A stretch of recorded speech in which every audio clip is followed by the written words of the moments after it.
The story I want to read for you today comes from the Initiatic Tales of Egypt. Okay? It's written by Nebnaba Lamusa Morundenibig, who is a Dogon high priest and a Kemetic healer, master healer. If you do want to buy this book, and I recommend that everybody do, please try and buy this book. My book's a bit tatty at the moment because I'm always reading it. Go to the risingfirefly.org or the earthcenter.org. The story I was reading is about identity. Okay, it's on page 19. Now, the question we should ask ourselves is, who are we without our conditioning? Who are we without the impacts of modern society? Who are we really? Okay.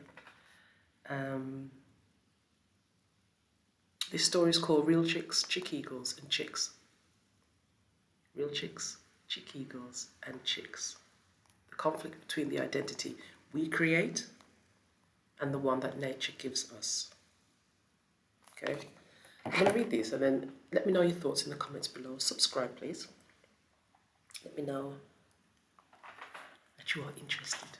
Leave a comment. I'm just going to read this story to you and let me know what you think. Throughout the world, there are stories and anecdotes describing individuals who find themselves almost miraculously in places that are simply not theirs. This is because the world is full of individuals, people, and races who enigmatically find themselves in the places they now occupy. Are we martyrs of history? No. Martyrs are people who deserve the respect and consideration of generations to come. One can assume that a martyr has the intelligence to weigh the importance of the consequences of their actions in time and space. When everything seems to happen like a miracle, even victims do not deserve the compassion of the survivors. And this is not because the world is full of wickeds, but because there is some fatalistic aspect that takes its roots in the philosophical concepts of the victim. This aspect of fatalism will constitute for the victim a solid basis of reality through which they can look at the world. The worst is when the individual starts conceiving his own identity as part of the legacy of the victim's history. This is mostly how victims lose the consideration and respect of the winners.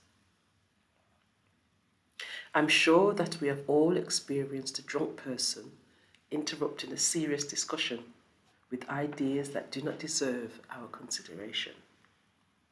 The drunk person always becomes frustrated to see that we do not respect them, and we are forced to pay attention to ideas coming from the person who apparently does not think that these thoughts that are serious enough to be assigned during moments of having a sober brain.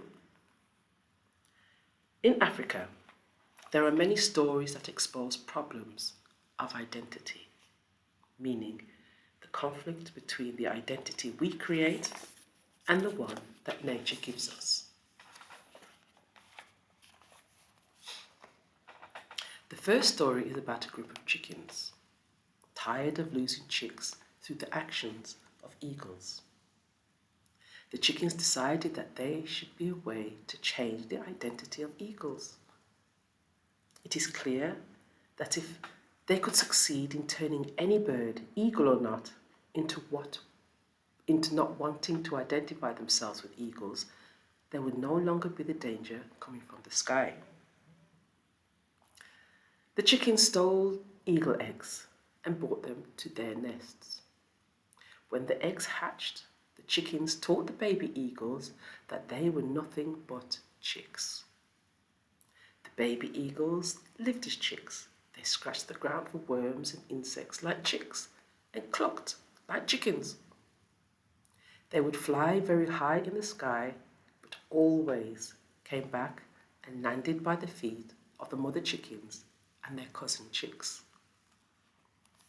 Years passed by, and like any chicken, their mothers taught them that eagles were their enemies, and they should never communicate with them. One day, while the eagle chickens were playing in the yard, I should say, real chickens and fake chickens were playing in the yard. The real chickens saw real eagles approaching in the sky. The real chickens started shouting, "Eagles, eagles, eagles, eagles!" All the chickens, real chickens and fake chickens, were scared and trembling with fear. They ran over for cover. The real eagles were surprised to see other eagles running with chickens as they were approaching. As they reached the yard, they were shocked to see that some eagles, the chick eagles, were trembling with fear with the chickens, and all together they were shouting loudly, "Wicked eagles! Satanic eagles! Don't kill us! Go away!" The real eagles could not believe what they were seeing and hearing. They shook their heads, and very confused, they flew back to the heights of the sky. The mother chickens celebrated with joy. They finally found a way to protect their chicks. The chick eagles were happy because they survived the eagles. After moments of celebration, the mother chickens came to the eagle chicks and talked to them in these terms. "Oh dear chicks, just by your presence among us, you have discouraged the eagles. They saw that you are as big as them, and agile as them, and ferocious as them. We think in a war, the best defense is the attack. We will organize you and send you to attack the eagles.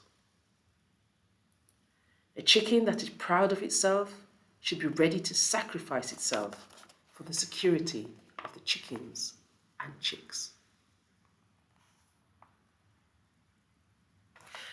I will stop the story here to give enough room for the imagination of those who are listening.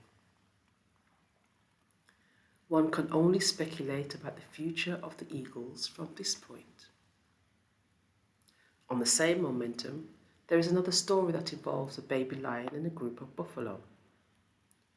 When the lion that was thinking it was a buffalo found itself cornered by a group of lions, one lion asked him, "Why are you crying? Do you not see that you are our blood? Look, you're a lion." The lion buffalo calmed itself, but when they asked him who he thought he was, he answered with only one sound: "Moo." The search for cultural identity of an individual is not necessarily a phenomenon that is directed against other people. We should recognize that nature has set a basis for our identity. It is up to us, as intelligent beings, to make this search either a battlefield on which we will go for the destruction of others and the whole of humanity, or a sacred tower from which we and the others will celebrate our love for the world and the peaceful existence of all people.